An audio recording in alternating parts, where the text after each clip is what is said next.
Donc aujourd'hui, c'est pas ça qui m'intéresse. Ce qui m'intéresse, c'est de faire de l'argent, évidemment. Parce que l'argent, la seule chose que ça amène pour moi réellement, c'est la liberté. La liberté de pouvoir dire ce que je veux, faire ce que je veux, tu vois. Prendre la hauteur sur la situation et tu regardes les personnes, tu vois. Moi, quand je suis parti, tous mes vendeurs, et ça m'a surpris. Ils ont tous chialé quand je leur ai annoncé mon départ. Mais chialé, tu vois. J'étais super ému parce que je m'attendais pas, en fait, tu vois. Mon truc inavouable, j'adore le chocolat. Et je pourrais en manger des tonnes. Merci Hicham d'être venu, Merci à toi pour ton invitation. d'avoir fait le déplacement, d'être pile à l'heure en plus. Et Ah, super. je te charrie d'entrée. Écoute, le nom du podcast, c'est Père Castor, raconte-nous ton histoire. Ah, la Père Castor. Et l'idée, elle est... Tu regardais quand t'étais petit? Mes enfants, regardez comment enfants. mes enfants m'ont tué avec ça quand ils étaient petits. On va remonter à ton premier souvenir, soit d'entrepreneur, soit d'investisseur. Ouais. C'est toi qui décides. Et ensuite, on va remonter le fleuve ou la rivière de ta vie. Et moi, en tant que castor, je vais mettre des barrières schématiquement qui sont les barrages que construisent les castors. Et ce sont les questions que je vais te poser. Alors, il y en a certaines qu'on a et qui reviennent systématiquement et d'autres qui vont venir en fonction de ce que tu vas nous raconter. Avant qu'on revienne à ce premier souvenir, est-ce que tu peux nous dire en 2 minutes très rapidement quelles sont tes activités aujourd'hui? Et je vais avoir mes questions, tu vas avoir tes réponses. Mais l'idée, c'est de rentrer et de comprendre un petit peu l'écosystème qui est le tien. Aujourd'hui, moi, j'ai après 25 ans de métier, de pratique dans le métier du commercial, à beaucoup de postes. Aujourd'hui, j'accompagne en fait les porteurs du porteur de projet jusqu'à la PME dans la construction de sa stratégie commerciale. C'est un mot qui ne veut pas dire grand-chose pour beaucoup de personnes, mais c'est vraiment rentrer dans le détail, auditer ce qu'il fait, etc., mettre des objectifs en place, des outils de pilotage, et l'accompagner dans la réalisation en fait, de ces objectifs. Ok. Donc ça peut aussi passer par le recrutement de commerciaux, la formation. Est-ce que finalement, c'est un peu business angel, mais sans mettre de capitaux? Ouais, alors je suis un business angel qui a des clients, qui investit toutes les semaines. Ouais, Ok. en fait, d'une certaine manière, ouais, on pourrait dire ça, ouais. On dirait, ouais. Sauf que là, je suis payé pour. Mais ouais, ça pourrait être ça, pour être un BA, en fait, mais on m'a proposé justement de rentrer dans certaines startups, tu vois, en tant que DIRCO, sans mettre de capital et prendre des parts, en fait. C'est un sujet qui m'intéresse. Et autour de moi, en fait, autour de de ce métier, si tu veux, aujourd'hui, on est en train de développer plein de produits autour de ça et centrés uniquement autour de ça. Donc les gens vont voir plein de choses apparaître à droite à gauche, mais c'est toujours en lien avec l'activité commerciale et comment faire pour la booster en fait. Par exemple? Par exemple, aujourd'hui, on est en train de travailler sur un outil de pilotage. Donc ça, sous forme d'application. Je suis en train de créer des modules de formation. Donc finalement un CRM, tu as proposé une formation e-learning ou ce genre pour avoir Exactement. des outils Mais ça sera un complémentaires. CRM light un peu, tu vois, Ok. parce qu'il y a trop de trucs hyper compliqués et moi ce que j'aime, c'est être dans l'efficacité, dans l'opérationnel. Et quand tu accompagnes, tu dis des porteurs de projets, c'est-à-dire c'est par rapport à un chiffre d'affaires, une taille de business, un secteur de business, comment Alors ça par exemple, fonctionne? tu vois, aujourd'hui, moi je travaille avec la chambre de commerce et d'industrie de Seine-Saint-Denis. Ok. On est en train de discuter avec les autres aussi, tu vois. Donc je travaille avec eux et je fais des ateliers, par exemple, gratuits pour les porteurs de projets. Tu vois, je travaille avec d'autres associations, d'autres structures, que je ne citerai pas aujourd'hui, mais la liste est un peu longue, où je vais intervenir en fait sur des accompagnements courts, sur des ateliers, où on va parler, en fait, ça sera une version évidemment light, hein, on ne va pas rentrer en profondeur, mais c'est amener de la valeur, tu vois, où je donne aussi des cours dans certaines écoles. Et le truc, c'est quoi? C'est d'être en capacité, en fait, déjà de donner une vision, un sens, une direction aux gens, tu vois, pour pas qu'ils aillent se planter. Parce que moi, je me suis planté dans ma vie d'entrepreneur. Et je sais ce que c'est en fait de se prendre le gros mur en fait dans les dents, tu vois, enfin l'Everest même limite. Hein. En plus on parle d'Everest aujourd'hui avec Inoxtag, c'est un peu la tendance, tu vois. Mais le truc c'est ça, c'est d'éviter en fait de faire des erreurs. Je ne veux pas dire bêtes parce que voilà, des erreurs c'est des erreurs, mais qu'on pourrait éviter en fait très facilement. D'accord. Et Donc en fait j'ai des gradations, j'ai des niveaux en fait d'accompagnement si tu veux. Ouais, parce que là pour le coup, celui que tu évoques, c'est vraiment très early. C'est-à-dire qu'elles sont une phase de... Oui. En même temps, quand tu as 30 personnes devant toi, et qui sont porteurs de projets, c'est-à-dire que des fois, c'est juste une idée dans la tête. Tu peux pas en fait rentrer dans le détail de chacun, sinon tu passes... Et tu as plusieurs accompagnements, tu as très early, tu disais PME, donc j'imagine que tu dois aussi accompagner des boîtes qui tournent déjà. Ouais, exactement. Donc cette partie-là, c'est auditer, Ok. tu vois. C'est auditer et même potentiellement construire un programme avec d'autres intervenants. Parce que maintenant, grâce au réseau, alors moi, c'est vrai que j'étais beaucoup sur LinkedIn. Maintenant, j'essaie de me développer sur les autres plateformes comme Insta et TikTok, etc. Mais sur LinkedIn, j'ai rencontré beaucoup de professionnels avec qui j'ai noué des contacts, des relations, des amitiés qui sont nées même. Et j'ai des consultants sur tous les sujets, finance, RH, etc. Et donc, c'est-à-dire que je peux monter, en fait, suivant le dossier que j'ai en face de moi, une squad, tu vois. Mais moi, je reste toujours dans mon domaine d'application, c'est-à-dire le commercial, sachant que pour moi, le commercial, il rayonne sur tout le reste, tous les services de la boîte, tu vois. C'est Ok. Alors, avant qu'on revienne du coup sur cette activité complète aujourd'hui et qu'on arrive sur ton premier souvenir, c'est quoi en termes de volume, si tu veux bien me donner la réponse, le volume soit d'entrepreneurs que tu as accompagnés, de personnes porteurs de projets, C'est une bonne c'est question, quoi aujourd'hui franchement, je mesure pas. l'écosystème qui est le tien? En plus, parce que quand je fais des ateliers, je sais pas il y a combien de personnes. Des fois, c'est même pas. Enfin, souvent, je participe, je réalise pas, tu vois. Donc, je peux pas te dire, c'est des centaines de personnes sur la partie accompagnement. Alors, je parle juste de l'accompagnement où tu pas les présentations que tu vas avoir en CCI, mais tous les clients que tu as aujourd'hui. Aujourd'hui, actuellement, ce que je fais, moi, c'est que je fais un roulement. Ce Ok. que je propose aujourd'hui, moi, c'est un accompagnement sur 90 jours. D'accord? Tu vois, ce que je veux, en fait, c'est À la d'amener. Y Combinator? Ouais, voilà. Et c'est d'amener les gens, en fait, d'un point A à un point B très vite. Ok. En leur disant, on va faire de la théorie au départ, mais je vais aller très vite actionner l'opérationnel. Et en fait, et acter comme si j'étais en mode DIRCO, tu vois, ou manager commercial. Comme dans mon ancien taf, en fait, tu vois. C'est-à-dire que D'accord. avant, j'avais des commerciaux, bah maintenant j'ai des clients, tu vois. Hmm. Donc c'est pas la même chose, mais on va dire que moi je me mets en mode pareil. Donc du coup, ce que je fais, c'est que je sélectionne mes clients et je prends pas plus de 5 à 6 clients par mois. D'accord. Parce que je me focus à fond et je veux pas faire du grand volume, tu vois. Ok. Après, on est en train de réfléchir sur un format groupe, tu vois. Un Ok. format où je pourrais mettre un peu plus de monde avec un prix un peu moins cher, tu vois, plus accessible, tu vois, pour les faire Donc là, travailler, mais c'est un peu différent, tu vois. tu accompagnes 15 entreprises en même temps, en fait, avec le roulement que tu as, 5 par mois, donc vu que c'est Non, 90 même jours, pas. J'ai 5 par mois. C'est 5 par trimestre, tu vois, vraiment. à 5 par Ouais, trimestre, parce qu'en d'accord. fait, ce que je fais, c'est que j'organise mon agenda en fait pour mettre des journées, une demi-journée Ok. pour chacune de ces boîtes. Et D'accord. je D'où reviens les avec eux 5. la semaine d'après. Ok. Tu vois, toutes les semaines, tu as rendez-vous avec moi. Après, évidemment, au-delà des coups de téléphone, texto, machin, etc. Mais je veux dire, dans l'agenda, en fait, si toi, tu es. Tu as Bah, 2 heures par. on travaille ensemble. Je te dis, bon, bah, nous, c'est le lundi. Bah, Ok. tous les lundis, tu sais que de 10h à midi, de 9h à 11h, enfin bref, on s'arrange sur Tu fais un l'organisation. call de suivi, tu fixes les tâches pour la Exactement. semaine On suivante. étudie les outils de pilotage, on Ok. étudie toutes les problématiques qu'on a rencontrées sur le terrain, les process, etc. Ok, Enfin, très en clair. mode vraiment taf sur opérationnel. Très Une clair. fois qu'on a réglé, tout d'abord, toute la stratégie. Et c'est quoi la meilleure réussite que tu as eue jusqu'à présent? S'il y en a une que tu peux citer, et j'imagine qu'il y en a plusieurs, Il y en a mais. plusieurs, mais après, il y en a, j'ai pas le droit de citer des noms, mais j'ai Ou alors un. tu peux donner des chiffres si tu C'est veux. un entrepreneur qui a signé avec un groupe national, un grand groupe national, un partenariat, tu vois, Ok. de distribution sur un réseau qui a. Je sais plus, c'est 600 ou 700. J'ai plus le chiffre exactement. 600 ou 700 boutiques, tu vois. D'accord. Ok. Donc c'est une belle négociation. En plus là, j'ai participé avec lui sur la négo, tu Ok. vois. Donc voilà, tout le travail en amont. J'ai participé avec lui sur la partie négociation en tant que DIRCO externalisé. Et après, bon, après on a signé. Puis bon, après, j'ai laissé faire sa vie. Ok. Mais du coup, ça veut dire que quand tu l'as reçu, ils étaient 2-3 et ils faisaient 5 000 euros de chiffre d'affaires par mois. Et là, ça leur a permis d'aller chercher un partenariat qui va les faire scale et monter l'équipe progressivement. Ouais, Pour... là, je pense qu'aujourd'hui, sur leurs résultats, il va falloir que je revoie avec eux. Mais en plus, on a créé une amitié en, fait, Ouais. en plus là-dessus. Je pense ils doivent être à x4, x5, je pense, aujourd'hui, tu vois, sur leur chiffre d'affaires. Ok. En combien de temps? En moins de 6 mois, un truc dans le genre. D'accord. Ok. Parce que Ok. c'était en début d'année, tu vois, c'était avant l'été en fait, tu vois. Donc j'ai arrêté avec Ah eux oui, donc juste un même. petit peu avant l'été, là récemment. Donc Donc il tu as faudra que fait je les refasse 90 jours et Ouais. Faudrait que je refasse un reboot là avec eux là. Tiens, c'est une bonne.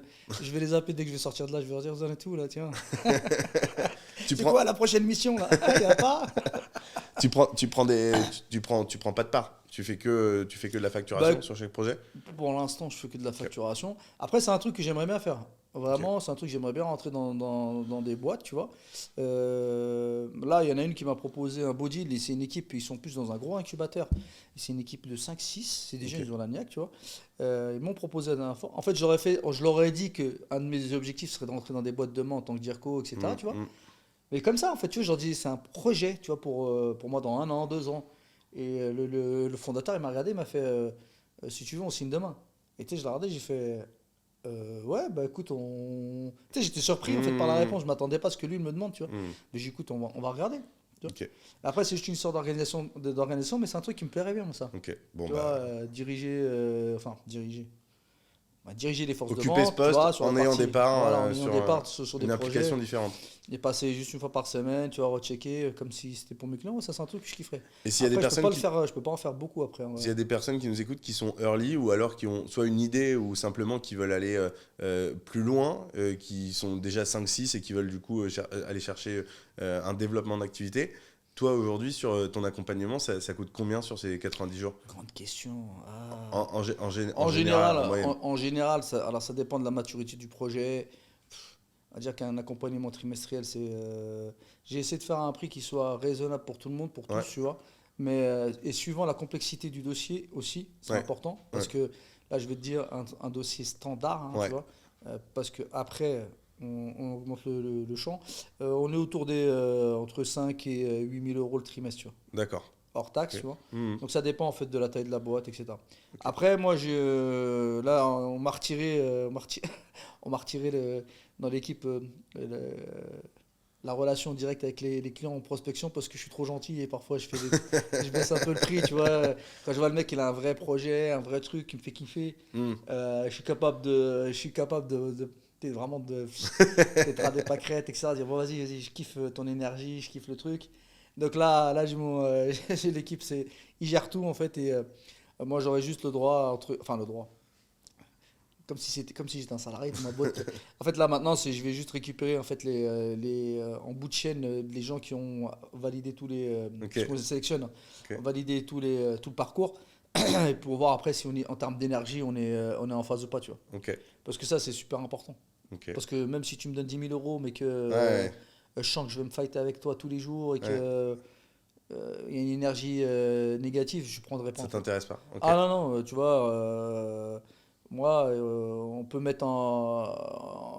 je peux annuler un projet, un truc. Ça t'est arrivé? L'argent, ah ouais, encore hier, on était à deux doigts de rompre un partenariat avec une grosse boîte Ok. euh, pour des petits détails, tu vois. En fait, l'humain, il est hyper important, Mhm. tu vois. Aujourd'hui, moi, j'ai 49 ans. Si c'était juste pour gagner de l'argent, Mhm. je vais chez Total, je vais Mhm. chez une grosse boîte, hein, j'ai Mhm. cité Total, mais je vais dans une grosse boîte, n'importe laquelle, tu vois, et je prends mon poste, je bosse, j'ai mes avantages, j'ai mes trucs, tu vois. Donc aujourd'hui, c'est pas ça qui m'intéresse. Ce qui m'intéresse, c'est de faire de l'argent, évidemment. Mhm. Parce que l'argent, la seule chose que ça amène pour moi réellement, c'est la liberté. Mhm. La liberté de pouvoir dire ce que je veux, faire ce que je veux, tu vois. Et, et m'entourer des gens que je veux, avec qui je veux bosser. Donc aujourd'hui, j'ai fait le choix en fait d'aller sur ce chemin-là pour ça, pour cette liberté, Mhm. tu vois. Tu vois, là, on est là, on tourne un podcast, c'est génial. Mhm. Franchement, tu vois, si j'étais salarié, je serais en train de te dire, ouais, il faut qu'on le fasse à la pause de déj, Mhm. c'est chaud. Par contre, ouais, vous le postez quand faut pas qu'on voit. Tu vois, je peux pas liker, truc, parce que. Ah, mais tu vois ce que je veux dire? Ouais, bien sûr. C'est bon, on dirait qu'on est dans des prisons. On n'est pas en prison quand on travaille. On doit kiffer le taf. Je sais pas, moi, un mec qui taffe et qui kiffe pas son taf, change de boulot! Bon, justement, alors on va pouvoir revenir sur ton premier souvenir. C'est quoi ton premier souvenir d'entrepreneur? Tu m'as posé cette question, tu m'as brisé le cerveau. Tu sais à quoi j'ai pensé? Je sais, mais le premier truc que j'ai pensé, c'est quand j'ai créé ma première boîte Ouais. et que j'étais au tribunal de commerce, là, ou à la CCI, je sais plus c'est quoi, tribunal de commerce, je crois, chambre de commerce. J'ai payé, tu sais, quand tu immatricules ta boîte, Ouais. quand Ouais. j'avais monté une SARL avec Ouais. 50 000 francs, 7 500 euros pour les autres, 50 000 francs obligatoires, machin, Ouais. nan. Ouais. Et la première chose que quand je viens faire les démarches, on m'a dit, il faut payer. Et tu sais, j'ai regardé les mecs comme ça, j'ai fait, payer. Payer. J'ai même pas commencé qu'il faut que je paye déjà, tu vois. Mais tu vois, il faut payer, et je crois que c'était 1200 francs, un truc comme ça, tu vois. Et tu sais, j'étais là, putain, c'est un truc de fou, tu vois. Hmm. Donc je lui ai fait le chèque et j'ai payé. Mais tu sais, je m'étais dit 200 euros hein, pour la traduction. Ouais. Mais tu sais, je m'étais dit, mais waouh, t'as même pas commencé à En mettre la main sachant que dans le taf 200 euros à l'époque, c'est pas 200 euros d'aujourd'hui. Ah Ça vaut non, quasiment les 1200 euros, 1200 francs. C'est, par rapport à l'inflation, etc., c'est 1000 balles d'aujourd'hui, quoi. on est Quand d'accord. tu lances un Ouais, c'est projet, ça, ça peut être exactement. Ouais, tu vois. un montant que tu préférerais investir ailleurs, quoi. Ah ouais, tu vois. Et donc, ouais, C'était ton premier c'est- souvenir. Non, mais c'est ce que quand tu m'as dit ça, Ouais. c'est le premier qui est arrivé en fait dans la tête. C'est de me dire, waouh, purée. Après, il y en a plein, hein, mais Ouais. sinon, là, il faut faire épisode 1 à 24 et on reste 24 heures chrono. Là, tu sais, on fait la série 24 chrono. Là. Et du coup, c'était quand? C'était en quelle année? Tu t'avais quel âge? T'as monté quoi? J'avais 22 ans, j'en ai 49 aujourd'hui, donc c'était à 27 ans. J'avais monté une marque de vêtements Ok. à l'époque et c'était. Donc en 97? Attends, est-ce que c'était en 90? Ah, j'ai plus de mémoire. Moi. Si à 27 ans, c'était en 97. Dans ces eaux-là, ouais. Tu venais de sortir d'études ou t'avais fait. J'avais fini. Alors moi, j'ai fait un bac STT Action Co. Ok. Je suis parti taffer direct après. Ok. Attends, est-ce que c'était en 99? Je me rappelle plus. En tout cas, Ah, c'était en francs, donc c'était Alzheimer, avant le début ouais. des années 2000, quoi. Ouais, au 22, j'ai commencé le projet.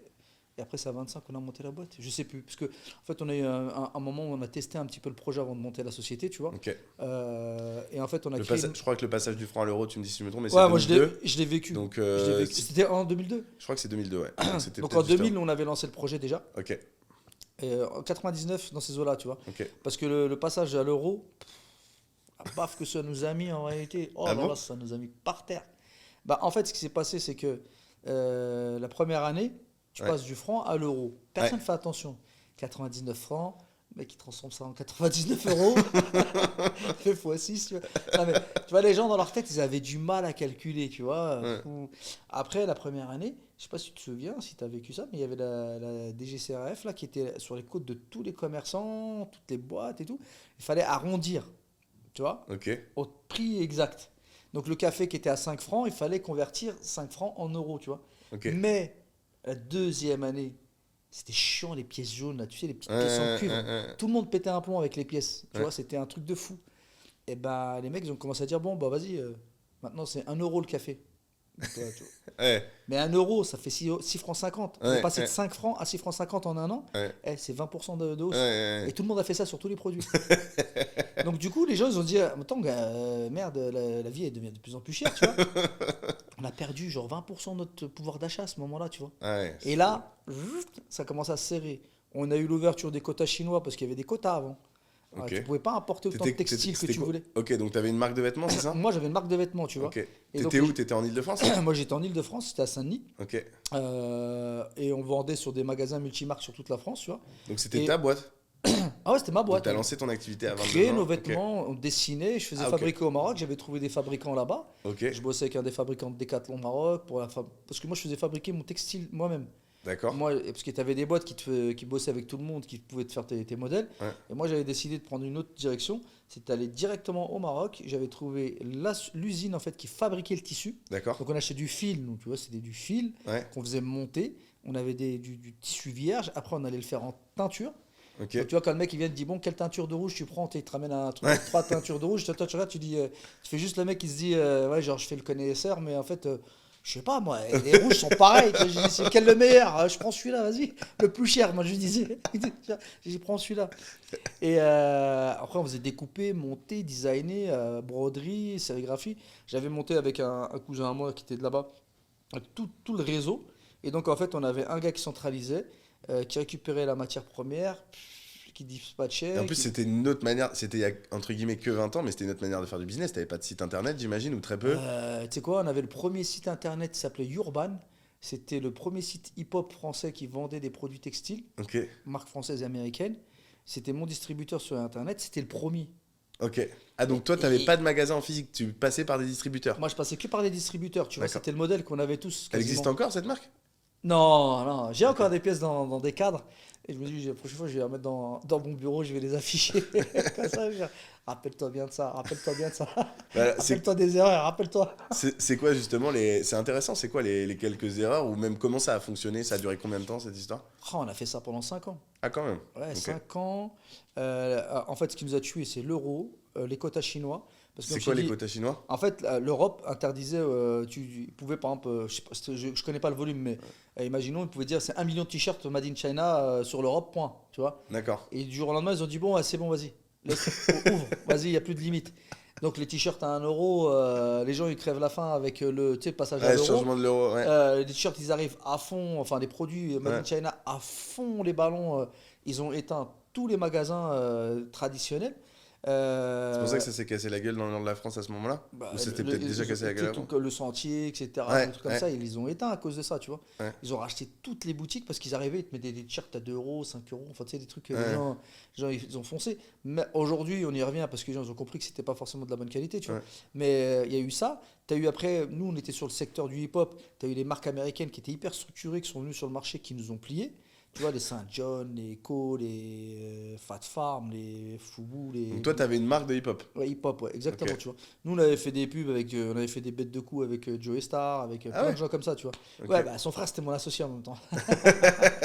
Mais il avait sa marque de vêtements, donc nous, on lui a jamais demandé, en fait, au départ, parce que, voilà, il avait sa marque, tu vois. Ok. Et après, il nous a gentiment proposé. Et après, il a été vraiment un vrai ambassadeur sur la marque, tu vois. Ok. Donc ça nous a permis d'ouvrir sur plein de magasins. On a fait des petits coups stylés de com, tu Tu te vois. souviens quoi du chiffre d'affaires que vous faisiez ou pas du tout? Je m'en rappelle plus, franchement. Vous êtes resté à deux ou vous On avez était trois structuré associés. 3 associés? Et pour revenir à ce que tu disais tout à l'heure, les erreurs, Ouais. tu vois. Les erreurs, c'est de faire bien attention aux associés que tu veux prendre. C'est-à-dire? Tu vois, moi j'avais un ami à moi d'enfance, donc on s'est brouillé à cause de cette histoire. Parce qu'on a perdu des sous, tu vois. Et lui, à un moment, il a voulu sortir et réclamer sa part, sachant qu'il avait été très, très, très passif, tu vois, dans le truc, tu vois. Ouais. Et moi, je lui dis, écoute, la boîte elle est en train de se péter la gueule. Si je trouve un acheteur pour reprendre tes parts, oui. Sinon, non, tu vois, je vais pas aller faire un chrome sur le dos pour te payer, tu vois. Ouais. Donc, ça a mis des tensions et ça a créé des embrouilles. Parce qu'en fait, il faut avoir des gens qui sont bien câblés, bien construits. Quand tu prends un associé, en fait, il faut avoir des gens qui comprennent que l'investissement qu'ils vont poser, ils peuvent le perdre. Mhm. Si tu n'es pas capable d'accepter que tu vas le perdre, n'investis rien. Mets ton argent dans un PEA, va pas surtout sur les marchés boursiers ou sur la crypto, ou alors mets-le sous ton oreiller, tu vois. Mais ça, c'est super important. Et après, mettre les choses au clair dès le départ. Le qui fait quoi? Et c'est un modèle qui est construit dans toutes les grandes boîtes, et je l'ai appris après, tu vois. Enfin, je l'ai appris à mes dépens en tant qu'entrepreneur, parce que j'avais pas beaucoup d'expérience quand j'ai fait le truc. Le qui fait quoi, c'est super important. Ton rôle, mon rôle, tes missions, tes tâches, et sur ça. Tu les fais pas, il y a un problème. Je les fais pas, il y a un problème, tu vois.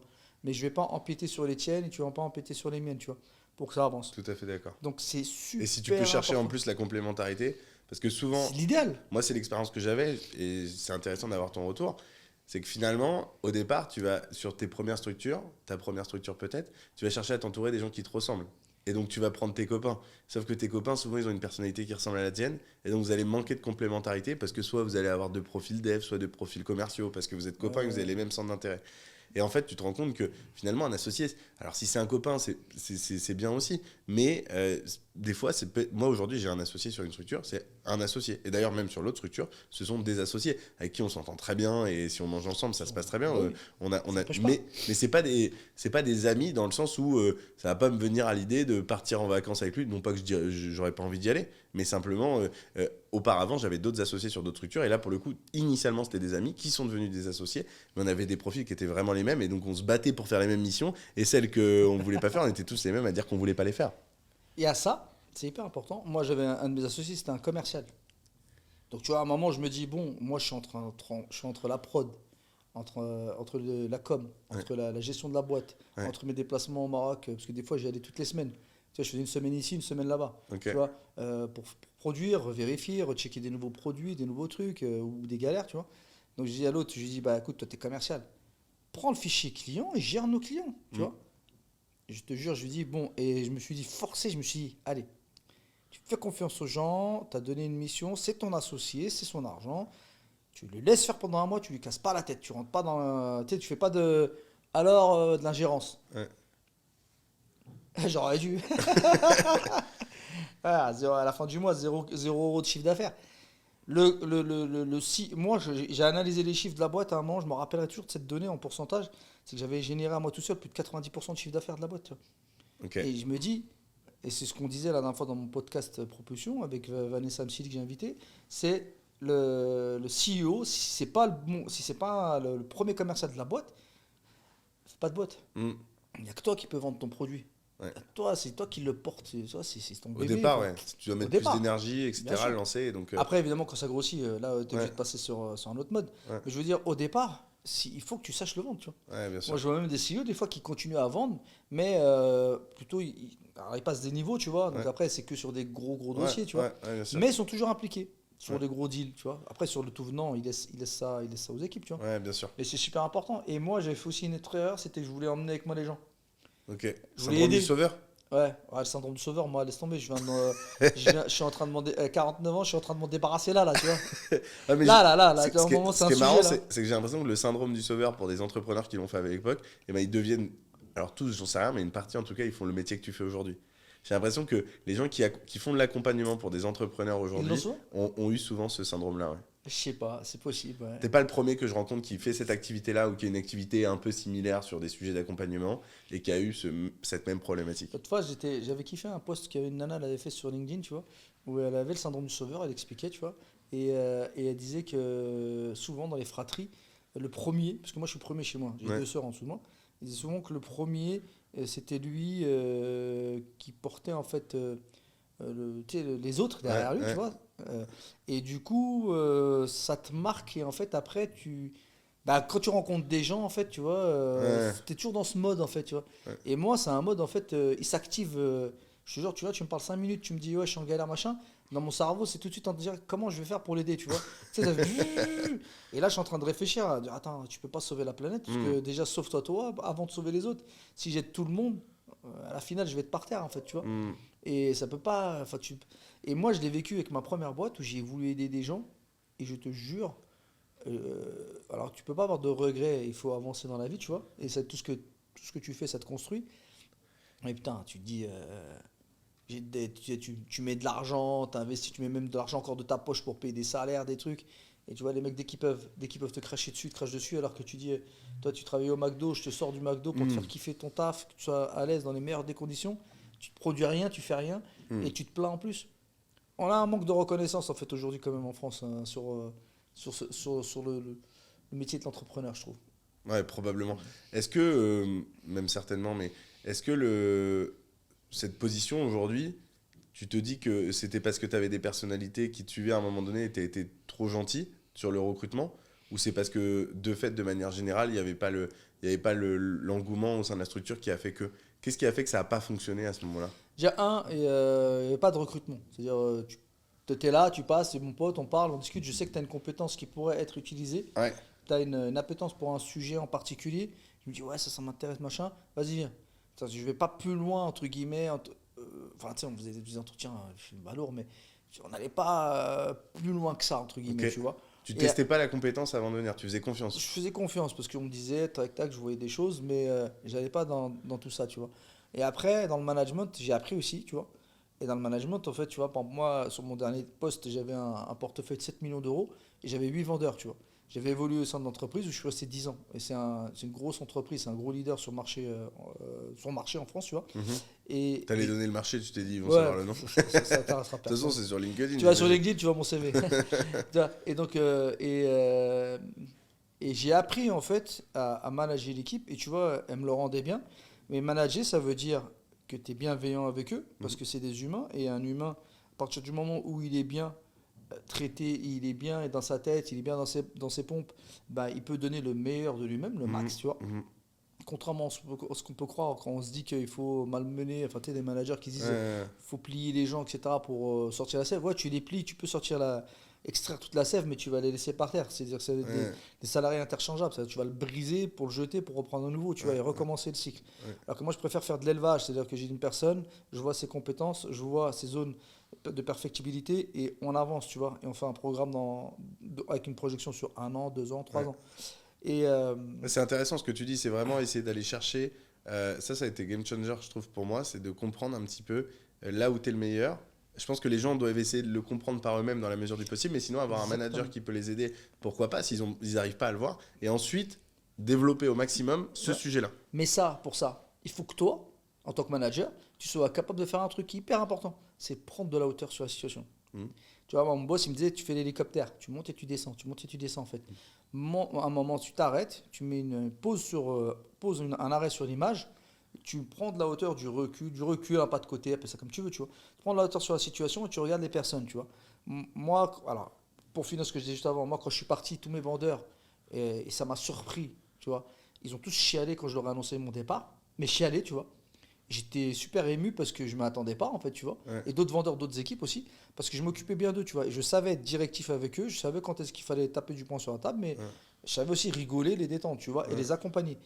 Donc là, je ferme là-dessus, et c'était le sujet juste avant. Et du coup, la compétence, tu vois, par exemple, j'avais une commerciale qui n'avait peur en prospection, tu vois. Moi, j'ai fait de la prospection pendant longtemps, tu vois. Donc, je l'emmenais en prospection. Mais ça passait pas, en fait, tu vois. Je savais que je serais obligé d'être là en permanence à chaque fois pour le faire, l'exercice. Par contre, c'était une tueuse sur de l'élevage. C'était un monstre, tu vois. Et à un moment, j'ai organisé mon équipe, tu vois. Et je l'ai mis sur un rôle où il n'y avait pas de prospection. Mais où il y avait de la gestion de gros clients, tu vois. Boum. C'était bon, c'est validé, tu vois. Et elle est encore dans la boîte et elle a évolué en plus, tu vois. Il faut mettre la bonne personne au bon endroit. Arrêtez de mettre les gens n'importe où parce que mec, ils vont Après, recruter des chasseurs pour faire de l'élevage, des trucs et ils je pense comprennent pas. il faut aussi responsabiliser les personnes. À la fois, c'est une responsabilité de manager, mais en même temps, c'est une responsabilité individuelle. C'est-à-dire que chacun doit, dans la mesure du possible, essayer de comprendre qui il est et où est-ce qu'il peut être le plus performant pour essayer de se développer dans ce sujet. Oui et non. Oui, je suis d'accord avec toi 100%. Et non en même temps. Pourquoi? Parce que des fois, tu le sais pas en fait. Non, mais justement, il faut que tu Alors, une fois que tu as l'information et que tu comprends qu'il faut que tu arrives à comprendre ça, là, c'est à Et toi ça, c'est d'être le assez rôle, autonome, ça, c'est le rôle du manager. de lui De indiquer. t'aider aussi, de te guider, tu Ouais. vois. Et c'est un ressenti. Et des fois, tu penses que tu es fait pour faire ça, faire ci, faire ça. Alors que non, en vérité, des fois, va faire autre chose, tu vas voir, tu vas kiffer. Ouais. Parce que des fois, c'est le groupe, ta hiérarchie sociale, en fait, les gens avec que tu côtoies, etc. Tu dis, hein, et tu veux faire comme tout le monde. Tu restes dans le moule, tu vois. Mais des fois, moi, j'ai rencontré des gens qui souffrent de leur boulot parce qu'ils sont pas là où ils veulent. Même s'ils gagnent 4000 balles, 5000 balles, ils gagnent bien leur vie. Mais Ils sont malheureux. ils se lèvent, ils ont...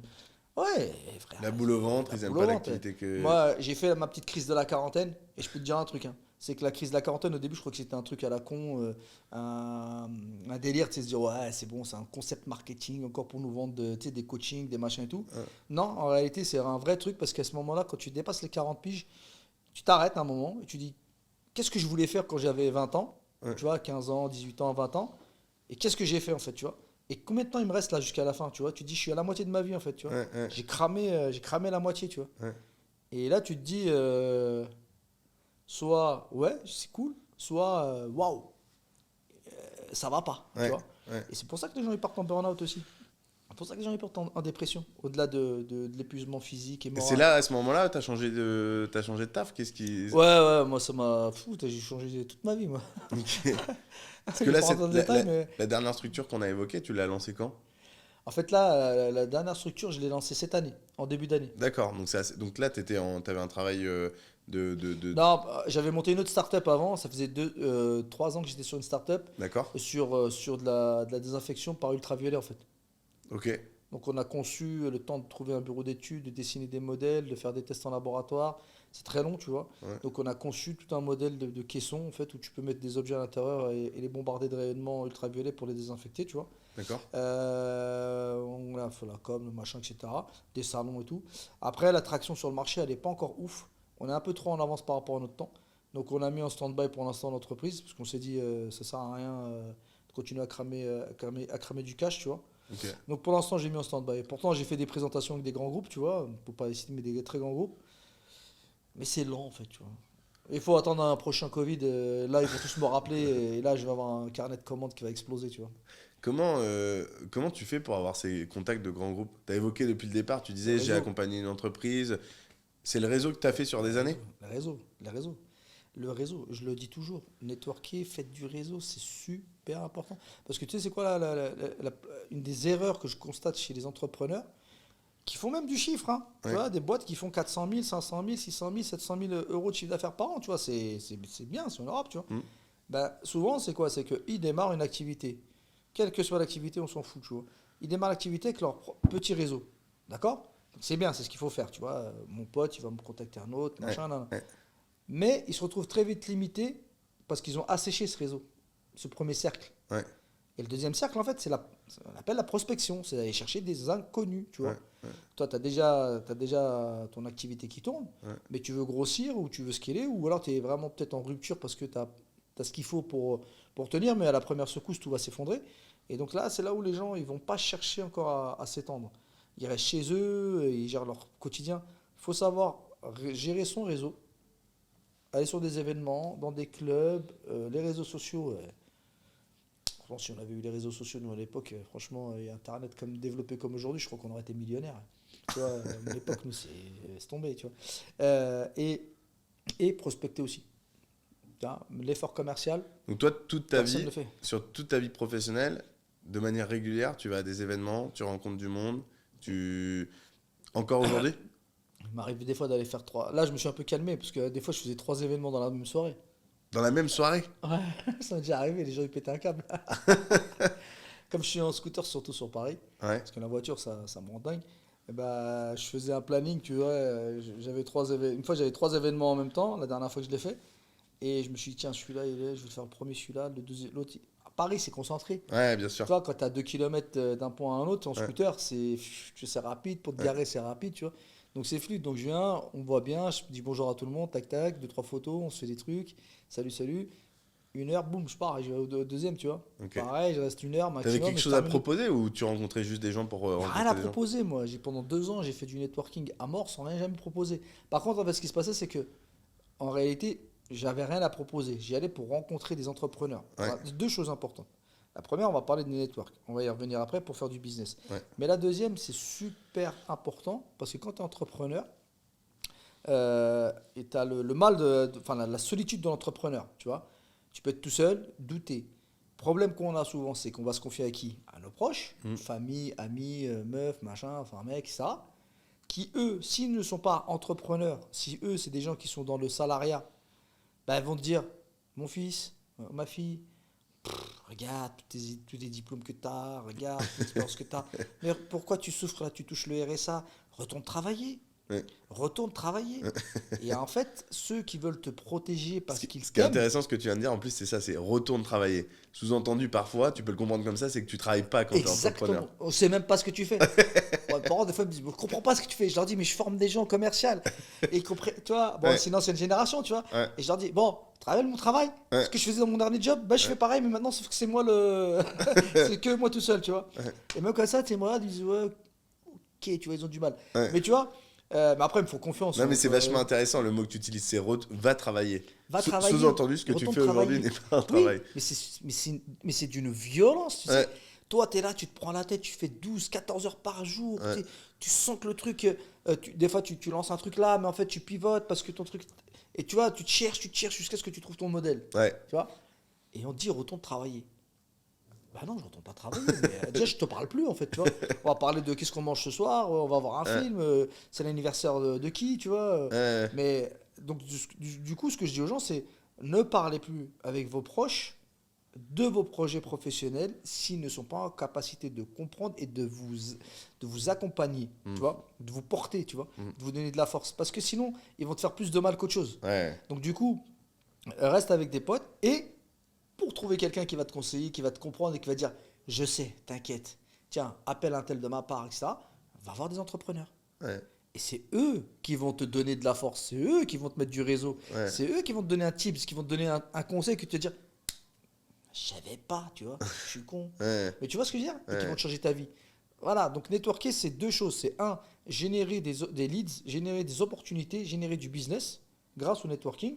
Et le deuxième, c'est te donner de la force et la puissance pour pouvoir continuer dans le temps, tu vois. Et concrètement, ça se matérialise comment? Toi, par exemple, pour des entrepreneurs qui nous écoutent ou qui veulent lancer des projets, c'est combien de fois tu disais 3 fois dans une soirée, ça c'est beaucoup. Oh non, là, c'est- moi, c'est- c'est beaucoup. Mais, C'est quoi, tu y allais 2-3 fois par semaine minimum Ouais. à des soirées? Ouais. Au début, quand tu te lances, quand tu sors de ta caverne, là, tu sais, tu découvres, Ouais. il faut que tu y ailles tous les soirs. Tu trouves un événement, n'importe lequel, l'entrepreneur du camembert, du coin de la rue, machin, vas-y, fais-toi les dents, fais-toi les dents.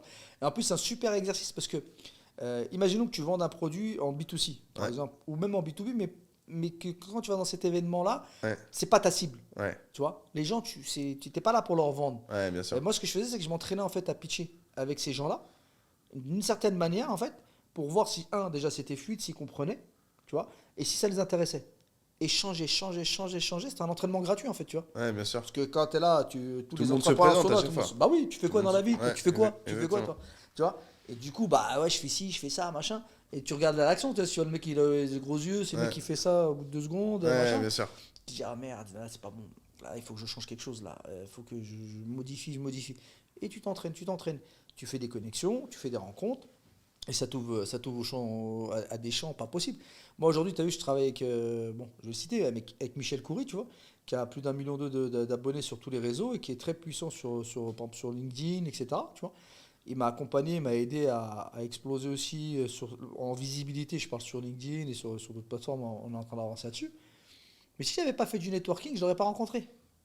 Lui et d'autres avec qui on est devenu potes, avec qui on est devenu une famille, tu vois. Et c'est ça le truc qui change, tu vois. C'est grâce à un ami à moi qui m'a emmené sur un événement, qui m'a permis de le rencontrer, qui m'a permis de taffer avec lui et de rencontrer d'autres gens, tu vois. Et maintenant, on fait des podcasts avec des gens, tu imagines même pas. On rencontre des entreprises, des entrepreneurs avec des boîtes qui sont, on parle de centaines de millions d'euros de chiffre d'affaires. Donc tu dis, bah ouais, faut sortir de la maison. Moi, je vous le dis. Moi, j'étais en PLS quand j'étais chez moi sur mon projet au début. Et c'est dès que j'ai découvert le networking, mais vraiment d'aujourd'hui, avec les startups, etc. Parce que les startups, ça n'existait pas. Il y avait pas tout ça il y a 15 ans, il y a 20 ans, tu vois. Ouais. Après, moi, je suis rentré aussi dans le salariat, tu vois. Donc, j'ai plus forcément besoin de faire du networking de cette manière-là, tu vois. Mhm. Mais Ce aujourd'hui, que tu es en train de dire, c'est que ça peut, finalement, tu l'as fait assez vite parce que tu as repris ce Ouais, networking il y a 2, 3, 4 il y ans. a 3 ans, même pas, ouais. Ouais, en même temps que les réseaux sociaux, parce qu'avant, j'étais pas sur les réseaux. Donc LinkedIn, parce qu'aujourd'hui, tu as, J'ai quoi? sur- Tu as sur- 35 000 personnes à j'ai peu près 30 000 à peu près abonnés sur LinkedIn, tu 30 vois. 000 abonnés sur LinkedIn, Et tu l'as fait en 2 ans? en 2 ans. Et c'est pas ça le plus important. Alors ça, c'est ma communauté. Ouais, Le plus important pour moi, c'est que sur le classement Favicon, par exemple, 2 années d'affilée, je suis dans le top 200 France. Tu ok, vois, et on est 28 millions en France, tu vois. Et je suis 2 fois numéro 2 dans la catégorie commerciale, sales, tu vois. ok. Donc la Donc, catégorie sur laquelle tu proposes du service. voilà, du service.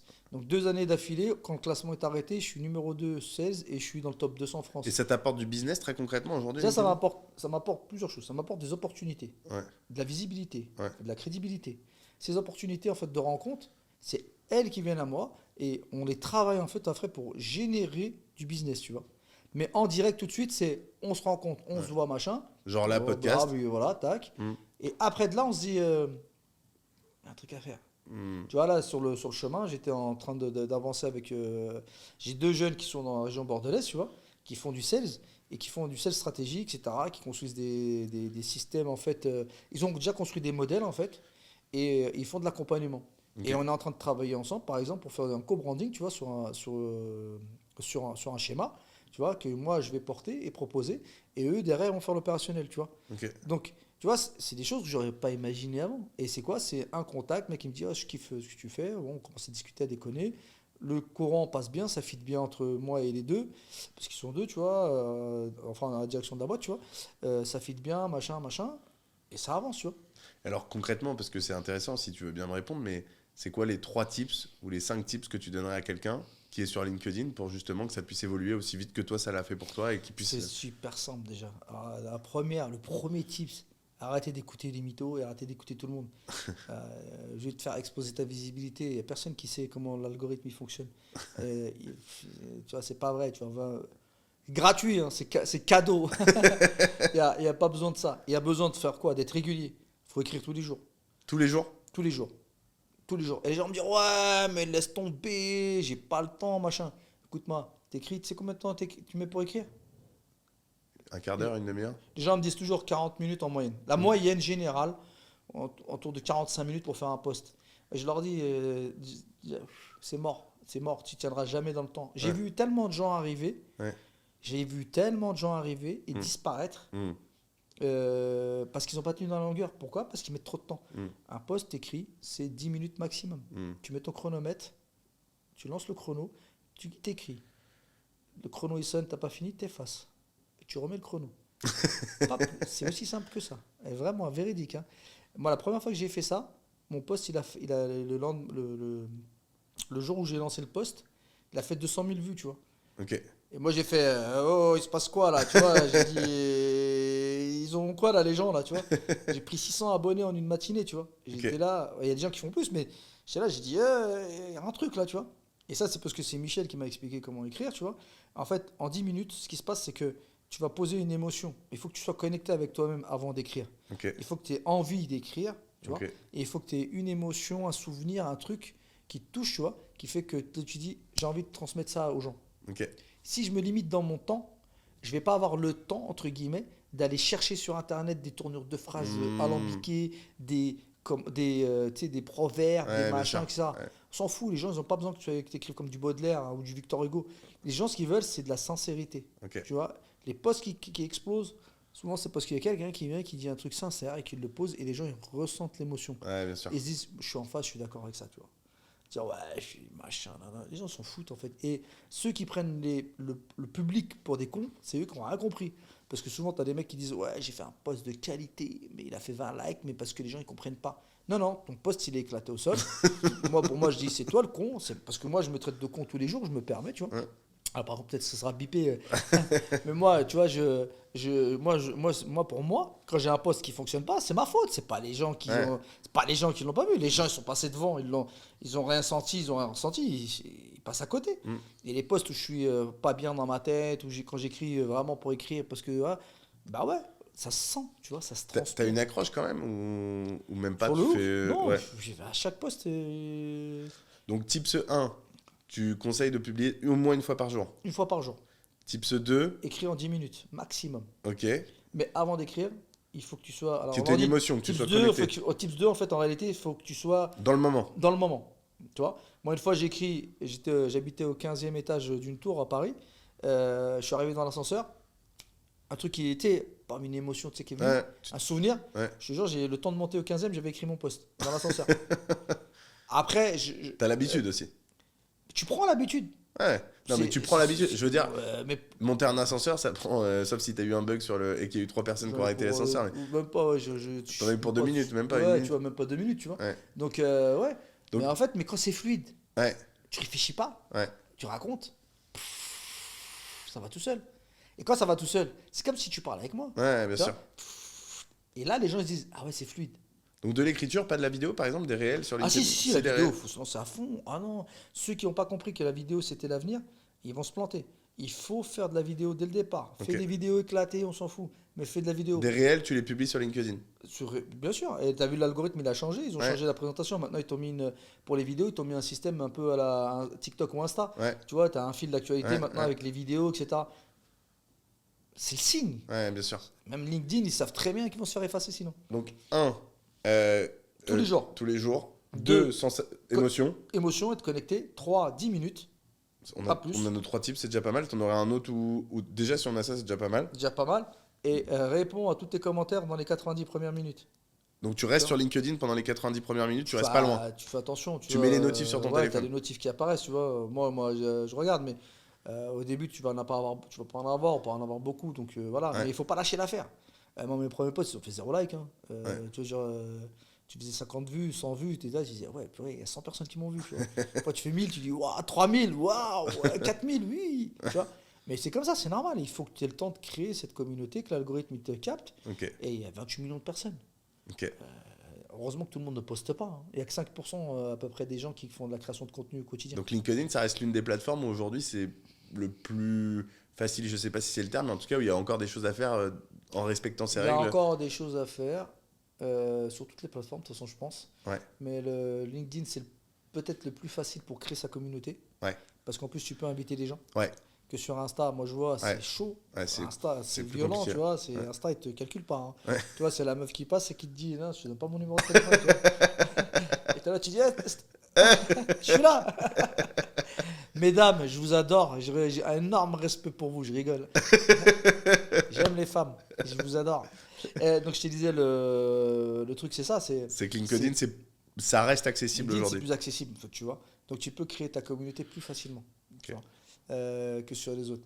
Mais après, c'est pareil. Il faut envoyer jusqu'au jour où tu trouves ta petite étincelle. Ouais. Parce qu'elle viendra pas. Les gens qui attendent d'être perfect pour poster, ben, ils postent pas en fait, jamais. Ils n'y arriveront jamais. Jamais. Il y a personne qui fait un premier post, ou alors il a du bol, mais la plupart du temps. Ouais, tu vois, il y a des mecs, mais comme tu vois, Michel, Michel Co, le premier post qu'il a fait, je crois qu'il a fait 10 000 ou 100 000 likes, je sais plus, un truc comme ça. Mais ça reste des épiphénomènes. Ouais, bien sûr. Il y a des gens, Ouais. comme il y avait le plombier, j'ai oublié son prénom. Oui, j'ai vu, Montpellier, ouais. tu te rappelles. Mais qui était accompagné par sa copine d'ailleurs. Voilà, Ouais. la meuf en rouge, tu vois. Ouais. Ah, j'ai oublié son prénom, vite. Ouais, mais Si tu me vois, excuse-moi. Je l'ai rencontré il y a pas longtemps sur Montpellier, tu vois. T'as des gens comme ça, en fait, qui arrivent, tu vois. Hmm. Et qui font un Mais buzz, tu comme vois. tu dis, c'est un épiphénomène, Tu c'est pas vois, tout le monde. je sais pas, je Faut pourrais même pas accepter de dire un truc. travailler, d'avoir cette. Ouais, il faut travailler, il faut travailler, il faut travailler, il faut pas lâcher l'affaire. Ceux qui lâchent pas l'affaire, à un moment, ça finira par payer. Il faut se dire 6 mois, 1 an, je bosse, je bosse, je bosse, et je change, je pivote, je change, je pivote, jusqu'à ce que je trouve les mots, l'attention des Hmm. gens. Et au début, lorsque tu te lances, va aussi commenter les posts des gens qui t'intéressent, va liker leurs posts, invite des gens, etc. Tu crées de l'interaction avec ceux qui sont déjà en place. Parce que les gens, ils vont voir aussi que tu as liké les posts de un tel, tu as republié, etc. Tu vois? Et quand vous republiez un post, si vous voulez aider le créateur de contenu, republiez-le sans donner votre avis. Ok, Si tu veux aider la personne. Parce qu'en fait, quand tu republies en donnant ton avis, c'est comme si tu crées un nouveau post. ok. Donc, lui, le flux est Bien sûr, ton profil détourné. est pas sur le. Ouais, est Ok. détourné. Et toi, si tu n'as pas beaucoup de vues, bah ça sert à rien, entre guillemets, tu vas faire un like ou deux Ouais, likes, tu vois, max. ouais. Alors que si tu republies le post de la personne, tu vas peut-être, avec ton réseau, lui amener peut-être Ok, 2 3 10 personnes, tu vois, qui vont liker, tu vois. ok, j'ai Parce compris. qu'on dit en général qu'une republication, c'est plus ou moins 10 likes, à peu près, tu vois. Ok. C'est une stat, tu vois, qui est pas complètement fausse, mais voilà, à peu près. Donc si tu arrives à avoir des republications, c'est là où ça devient puissant. Bon, on a fait un beau tour de tous ensemble. On a pu Premier comprendre le barrage, la départ. tronçonneuse. La tronçonneuse. On a pu faire le tour, c'était intéressant. J'ai 2 questions pour terminer à te poser. C'est quoi ta passion inavouable? Ma passion inavouable. Moi, je suis quelqu'un. Moi, il n'y a pas d'inavouable. Moi, je suis quelqu'un de très ouvert à plein de trucs. Je sais pas ce que ça veut dire, inavouable. Un truc que tu fais Non, mais je ou. sais, je rigole, mais je veux dire. Un truc que je fais. Vas-y, termine ta phrase. Mais je sais pas, par exemple, tu vois, j'ai eu Francis Lelong qui a cofondé Sarenza qui disait qu'il était naturiste, tu vois. Il y a des gens qui font des collections de chaussons d'hôtel, on a eu de tout, tu vois. Des gens qui ont plus de 200 fois la même chemise dans leur garde-robe, par exemple, parce qu'ils adorent avoir la même chemise et ça les rassure. Tu vois, il y a plein de choses possibles. Un truc que tu fais ou tu l'as peut-être jamais dit, qui sort un peu du commun. Non, franchement, non. Franchement, moi, je kiffe la sape. Ok, Alors, moi, je suis pire qu'une nana, tu vois. Moi, je dois avoir 80 paires de baskets, sneakers, de chaussures, machin. Je ok, dois avoir, je sais pas combien de chemises. Les chemises, j'en ai au moins 10, c'est la même. Parce que moi, quand j'étais commercial, tu vois, j'aimais bien le blanc, tu vois, les chemises blanches. Donc, j'avais ouais, acheté 10 fois la même, tu vois, pour changer tout le temps.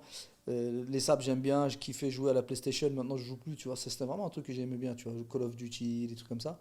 Là, je joue plus du tout. Ça fait 3 ans, facile 4 ans, j'ai arrêté. Non, là, j'aime le. Non, moi, j'ai rien de spécial. Si, moi, mon seul truc, c'est.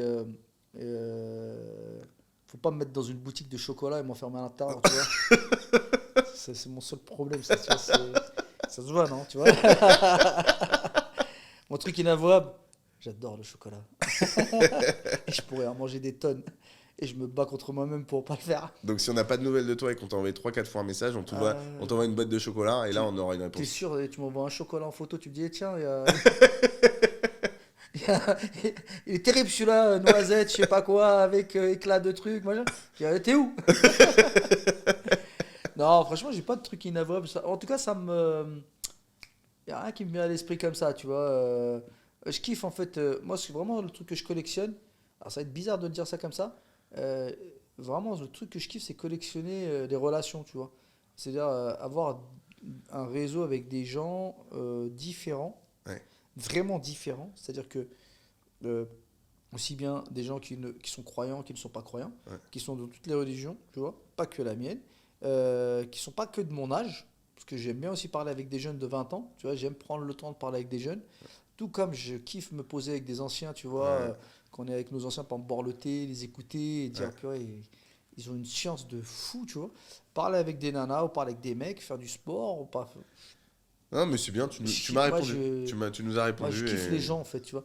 Et c'est ça mon problème, c'est que je kiffe tellement les gens, en fait, que des fois, je m'en oublie, tu vois. Je pourrais Ouais, rester parler avec toi pendant 6 heures ouais. et me dire, ah merde, j'ai oublié, j'avais rendez-vous, j'avais ci, j'avais ça. Et après dire aux gens, je suis en retard. Justement, on est pris par le temps, donc Ouais. on va juste clôturer Ah ouais. là-dessus. Est-ce qu'il y a une question que je t'ai pas posée? Alors évidemment, il y en a, j'imagine, mais un sujet qu'on n'a pas abordé qui te semble important pour toi on a commencé là-dessus, donc ça serait bien qu'on termine là-dessus, peut-être pour des entrepreneurs qui veulent se lancer, ou peut-être dans la vie, si tu avais autre chose qui te venait en tête. Pour les entrepreneurs, formez-vous, faites-vous accompagner. Il y a un truc que je me rends bien compte en France, c'est que on n'est pas éduqué à se faire accompagner. Ouais. C'est-à-dire que le coaching, la formation, le consulting, tout ça, c'est des choses qui ont dans l'esprit des gens qui Ouais. sont faites pour les grands groupes, tu vois. Ouais. Parce que quand tu es accompagné, tu vois pas la facture. Et quand tu leur parles d'accompagnement, ils ne voient pas la valeur perçue, en fait, tu vois, de ce que tu vas pouvoir amener. Formez-vous, c'est important. Et n'oubliez pas, le truc le plus important dans tous les projets entrepreneuriaux, quels qu'ils soient, c'est de faire rentrer du cash. Donc le premier point, c'est le commercial. Si vous ne faites pas rentrer du cash, Ouais. vous allez éteindre votre entreprise. Donc c'est le plus important. Marketing, tout ça, c'est super important, évidemment, gestion, production et tout. Mais s'il n'y a pas de vente, il n'y a rien. Ouais. Tu peux faire ce que tu veux, tu peux avoir la meilleure des machines, la meilleure des voitures, mais une Ferrari, si tu mets pas d'essence dedans, elle reste dans le parking, tu vois, elle sert à rien pour la poussière, tu vois. Ouais, bien sûr. Donc ça voilà. Et puis, conseil de vie, tu vois, on va être le vieux sage maintenant.